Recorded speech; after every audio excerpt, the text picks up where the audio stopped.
Rejoice in the Lord always. And again I say rejoice. Please be seated.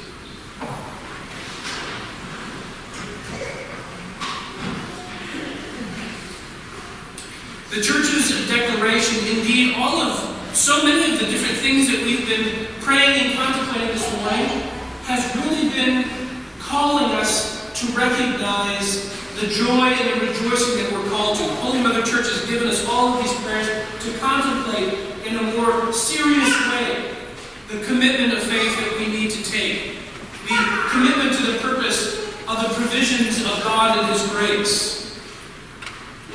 But I suppose in one sense we would have to ask the question, why? Because in so many terms and so many issues of the reality of today, there aren't very many good reasons to rejoice. There are many difficult things that we are encountering, both in our nation, in our church.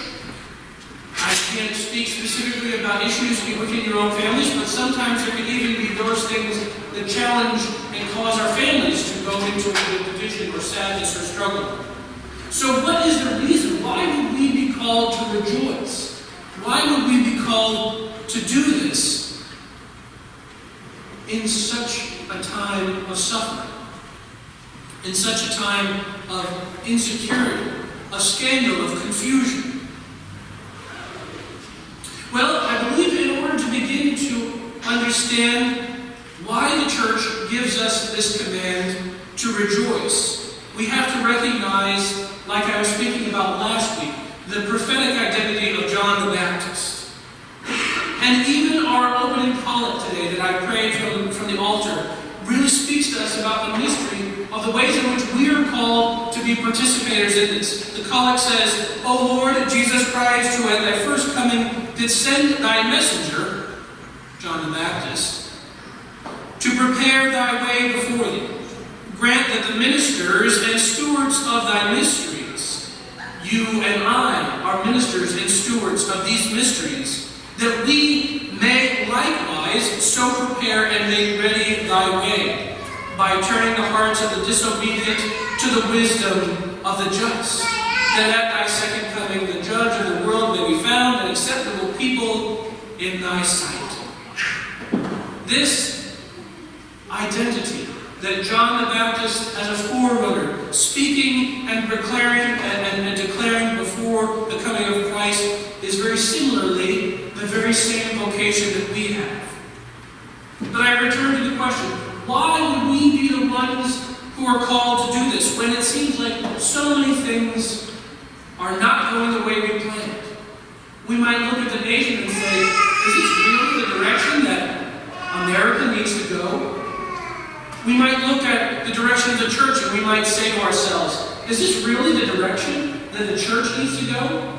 We might look at our own parish and look at dwindling numbers or any variety of different sorts of things and say, is this really the way that our parish is supposed to be headed? There might be those troubles and struggles within our own personal life and have that same question. Yet the very point of what Holy Mother Church provides for us is the sound hope that we stand against all the face of death in the world, that we might bring this prophetic identity that John the Baptist shares, and that we're called to share it with Christ. It is the firm hope that we have, the theological gift that God gives to us, when it doesn't seem like anything in the world is prepared to reassure us of God's blessings or His provisions. Yet nonetheless we are meant to be founded upon this hope that we have, this firm faith that we have, that we might be built up into the love and the charity that God is desiring to infuse in our hearts. This identity of the prophetic, of the prophets, is meant to be the same mission that we are called to share in. Because although we can look at all of the issues around the country, or around the church, or around our own parish, or around our own family, and we might say, why is this happening? Indeed, John the Baptist had the same question. I can't speculate about the reason or the ideas in John the Baptist's mind when he asked this question, but in one sense it would seem very reasonable. that he would ask, "Are you really the Messiah? I mean, I'm sitting here in prison. This is not the place where I was expecting to be." So he asks, "Are you he who is to come, or shall we look for another?" How many ways could you probably be asking that question to yourself in any of the situations that you might be facing? Is this really the way that we're supposed to go, or should I go look for something else? To which Christ declares to John and to every single one of us, "Go and tell John what you hear and see. The blind receive their sight, and the lame walk. Those who have been darkened by sin begin to realize the message of the gospel. Those who have been lame and cannot walk, maybe they have veered off the path and they have gone away from Christ.